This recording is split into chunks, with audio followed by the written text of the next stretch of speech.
Alright guys, welcome again. In this video, I'm going to walk you through the whole project including the admin panel that we are going to build in this course. Alright, the basic scenario of this project is we are making a website for a car business owner, or we can call him a car dealer, who wants to list his cars in his website and allow the user to come to his site and browse through all of his latest cars and featured cars, search for the cars and filter the cars by model, price, etc., and make some inquiries about his cars that are out for the sale. Alright, let me take you to the browser now. Okay, so this is the website we are going to build for the car dealer. Okay, so in here what we have is, as you can see, this is the hero image section. Okay, we are going to use a bootstrap template for this. Okay, and here we have the search icon. When you click on this, it will open the overlay.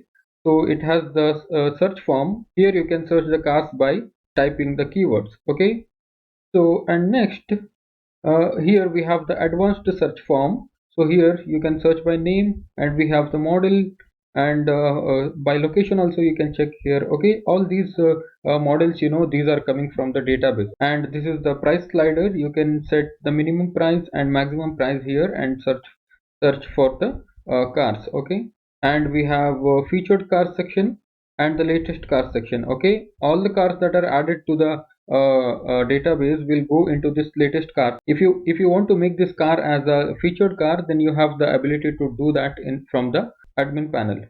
All right, and we have teams section here. This is the team section. We are building a separate model for the teams so that you can add any team members from the database. All right, and we have this cars page. This is the car inventory page. Here all the cars will be displayed, and we have this pagination section. When you click on this 2, then it will go to page 2. Okay, if the number of cars increases, then the pagination numbers will also be increased. Okay, so here if you click on any of the cars here, it will take you to the single car page where you can see more about this particular car. Okay, and in this page we have vehicle overviews and the features and all those stuff. So this is the send message button. When you click on this, it will open an inquiry form where you can submit an inquiry, okay, for this particular car. Alright, and one more thing, if you are logged in, then it will auto populate your information, okay, like first name, last name, and phone numbers, whatever the data we have inside our database. Alright, and when you click on this send button, it will send an email to our admin. Alright, so that's how it works. And we also have the dashboard functionality. Okay, let me show you that. So this is the dashboard button. So when you click on this, it will take you to the dashboard where you can see the list of cars that you have inquired for. And one more thing, for example, I have already inquired for this Ferrari car. So now let's see what happens if I again try to inquire on this car. Let me go to this Ferrari car, and we have this send message. So now let's see what happens. So when I click on this send button, it will show you the error. Okay, because you have already made the inquiry about this car. So that's the check we have put for this particular website. So if you have already inquired about this car, then our website will not allow you to inquire on this same particular car again and again. Okay, so that's how it works. So and then we have this about. So this is the normal about page for the business websites, and we are using this team section also here. All right, and this is the simple static services page.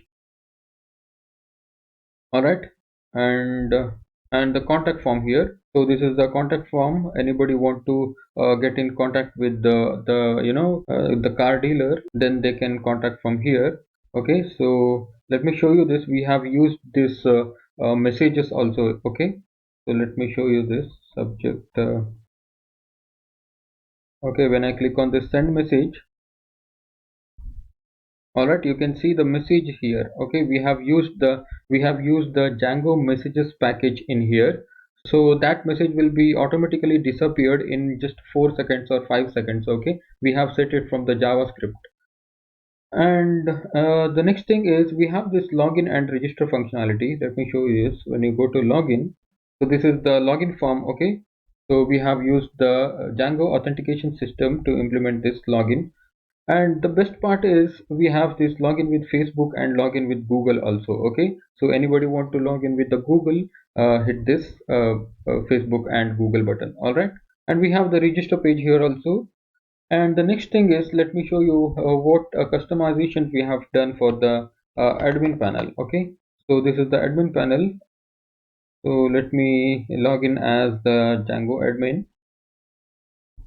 Okay, so we have removed that Django administration, that simple default message from the top bar, and we have put our logo. Okay, so these are the models we created. This is the cast model, contacts model, teams model. Okay, this is the default site model. Okay, and we have used the social accounts. So this is used for our login with Google and login with Facebook functionalities. Okay, and when you click on this cars, see how simple and good looking it is. So we have put the thumbnails of the cars. So this is how the car list will look like from the back end. So if you want to make this car featured, then just click on this featured button and click save. Okay, it will be set as featured from here only. Okay, and we have also implemented this rich text editor. Okay, usually what happens, we use a text area for the message box from the model. All right, but in this project I have implemented this beautiful rich text editor so that you can make use of these special functions. Okay, these are the special functions that are provided by our CK editor. All right, and here I will also show you how we can make the multi select field. Okay, you can select as many as you want. Okay, now click on save and it will get saved. And we have this filter section. You can filter by city, model, body style, and all those stuff. Okay, this is the search. And we have changed the color of this admin panel also, because I just wanted to make sure that it matches with our front end colors. Okay, that's the reason I made it red and black. And in the course I will show you step by steps how you can achieve all these functionalities. Okay, in the course you will learn more also. I think I could not show you everything here because I cannot show you the code in this video. I don't want this video to be too long. Okay, so once you understand all these functionalities in this course, then you are good to go with the complex websites. Okay, and yeah, that's it for now. Enroll for this course and I will see you inside the course. Okay.